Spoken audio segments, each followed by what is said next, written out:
وإذا قرئ القرآن فاستمعوا له وأنصتوا لعلكم ترحمون ويتفكرون في خلق السماوات والأرض أعوذ بالله من الشيطان الرجيم. بسم الله الرحمن الرحيم.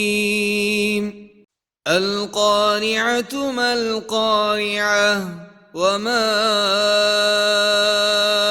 أدراك ما القارعة يوم يكون الناس كالفراش المبثوث وتكون الجبال كالعهن المنفوش فأما من ثقلت موازينه فهو في عيشة راضية وأما من خفت موازينه فأمه هاوية وما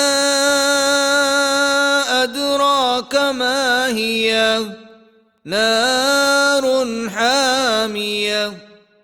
صدق الله العظيم.